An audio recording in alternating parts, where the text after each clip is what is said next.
લોકસભા ચૂંટણી મતગણતરી પહેલા ચૂંટણી પંચ દિલ્હીમાં પ્રેસ કોન્ફરન્સ કરી હતી। મુખ્ય ચૂંટણી કમિશનર રાજીવ કુમારે કોંગ્રેસ નેતા જયરામ રમેશના આરોપોને જવાબ આપતા કહ્યું હતું કે હકીમ લુકમાન પાસે પણ શંકાની કોઈ દવા નથી। કોંગ્રેસના નેતા શનિવારે કહ્યું હતું કે શાહે 150 કલેક્ટરને ધમકી આપી હતી। મુખ્ય ચૂંટણી કમિશનર રાજીવ કુમારે સોશિયલ મીડિયા પર ટ્રોલિંગ પર કહ્યું, અમને ગુડ જેન્ટલમેન કહેવામાં આવતા હતા, પરંતુ આ દરમિયાન દેશમાં મતદાનનો વર્લ્ડ રેકોર્ડ બનાવ્યો હતો। આ આપણી લોકશાહીની તાકાત છે। ચૂંટણી પંચે સ્વીકાર્યું હતું કે ભીષણ ગરમીમાં ચૂંટણી કરાવી જોઈતી ન હતી। અમે 642 મિલિયન મતદારોનો વર્લ્ડ રેકોર્ડ બનાવ્યો છે। આ તમામ G7 દેશોના મતદારો કરતાં 1.5 ગણા અને EU 27 દેશોના મતદારો કરતાં 2.5 ગણા છે।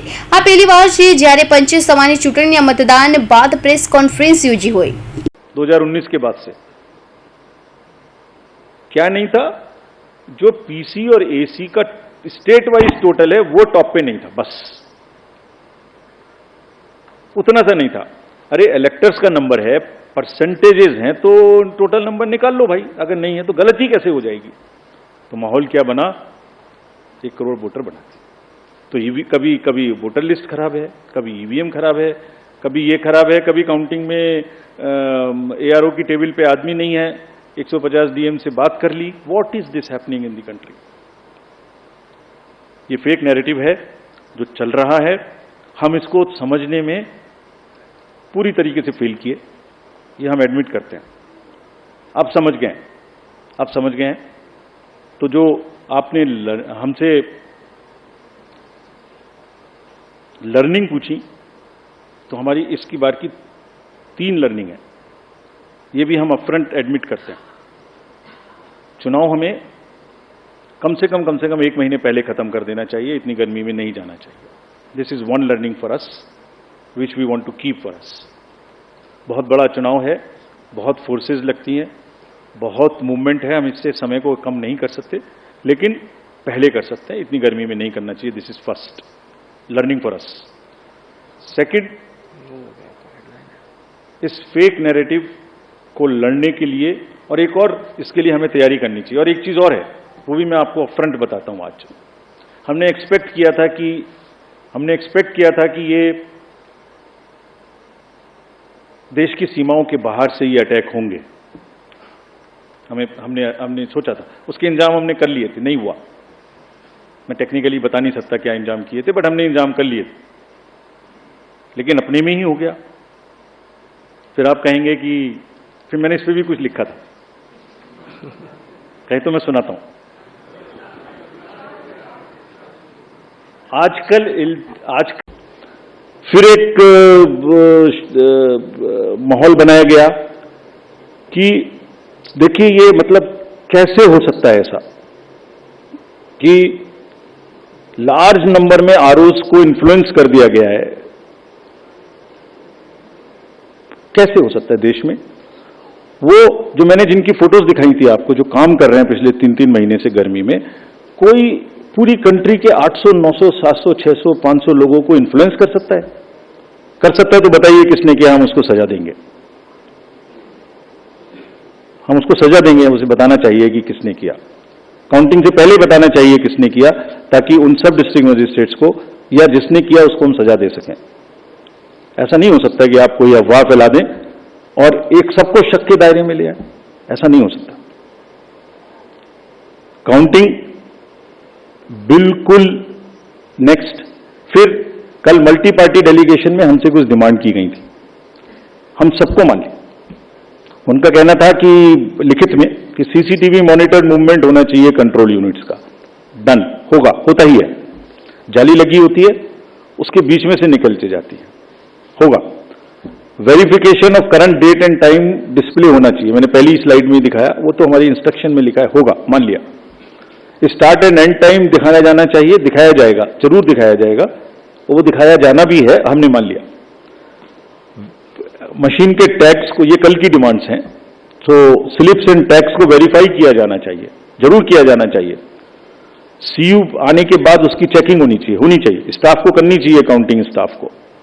Instructions to counting staff to show the counting agents date of poll, name, party candidate, किसको कितने वोट मिले, जरूर दिखाया जाना चाहिए। काउंटिंग ऑफिशियल्स को रिकॉर्ड करने का मौका दिया जाना चाहिए कि मशीन उससे पहले नेक्स्ट रूम में जाए, जरूर किया जाना चाहिए। एवरी राउंड का रिजल्ट वहां डिस्प्ले करना चाहिए हर एआरओ को हॉल में।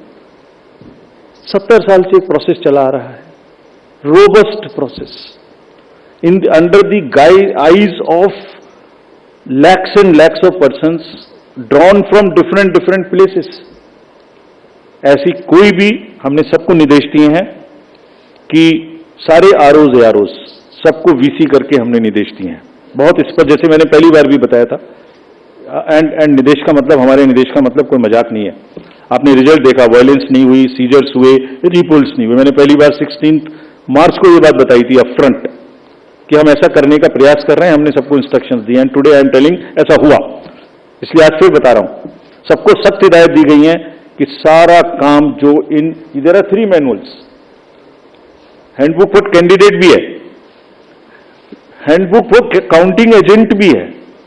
भाई आप देख लेना वहां पे क्या क्या देखना है, वीडियो तो देख ही लेना जो भी चल रहा है, लेकिन ये કોંગ્રેસના general secretary incharge communication Jairam રમેશે કહ્યું હતું કે ચૂંટણી પંચ એક બંધારણીય સંસ્થા છે, તેને તટસ્થ રહેવાની જરૂર છે। લોકો માત્ર પક્ષો અને ઉમેદવારોને નહીં જ પરંતુ ચૂંટણી પંચને પણ જોઈ રહ્યા છે, પરંતુ ચૂંટણી પંચે અત્યાર સુધી જે રીતે કામ કર્યું છે અમે તેના પર વિશ્વાસ કરી શકતા નથી। અમે તેનું સન્માન કરીએ છીએ કારણ કે તેની ગરિમા છે।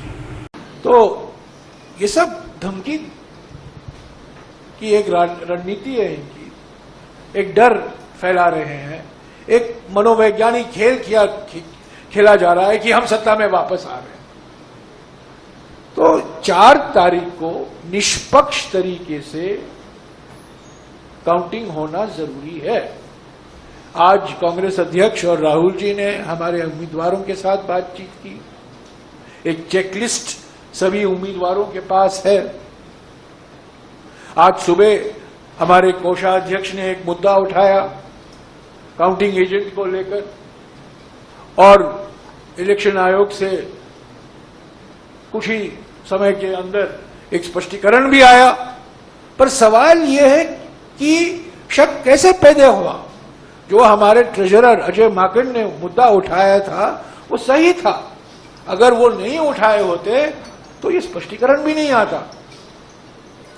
तो चुनाव आयोग को भी निष्पक्ष रहना है, संवैधानिक संस्था है, सब लोग देख रहे हैं, सबकी निगाहें सिर्फ पार्टियों पर नहीं है, उम्मीदवारों पर नहीं है, सबकी निगाहें इलेक्शन कमीशन पर भी है।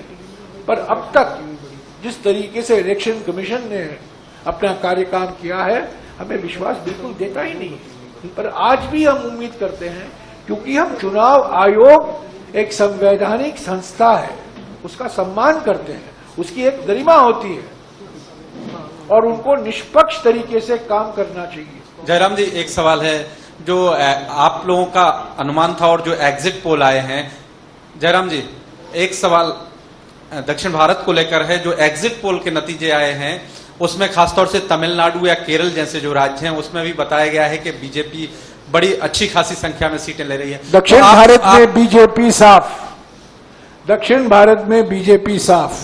नहीं, मेरा सवाल ये है, पहले दिन से मैं कह रहा हूं, ये केरल और तमिलनाडु के जो एग्जिट पोल के आंकड़े दिए गए हैं बिल्कुल फर्जी आंकड़े। સીઈસી રાજીવ કુમારે કહ્યું કે પ્રથમ વખત મતદાન પછીની હિંસા રોકવા માટે સંવેદનશીલ સ્થળોએ અર્ધલશ્કરી દળોને તહેનાત કરવાનો નિર્ણય લેવામાં આવ્યો છે। આંધ્રપ્રદેશ અને પશ્ચિમ બંગાળ જેવા સ્થળો પર આ દળો હિંસા અટકાવશે। 1952 થી કોઈ પણ લોકસભા ચૂંટણી દરમિયાન પંચે મતદાન પછી અથવા પરિણામો પહેલા ક્યારે પ્રેસ કોન્ફરન્સ કરી નથી। આ પહેલી ચૂંટણી પંચે 16 માર્ચે પ્રેસ કોન્ફરન્સ કરી હતી, જેમાં 4 રાજ્યોમાં લોકસભા અને વિધાનસભા ચૂંટણીની તારીખોની જાહેરાત કરવામાં આવી હતી। Kaushik Patel report, Hind TV news, Surat.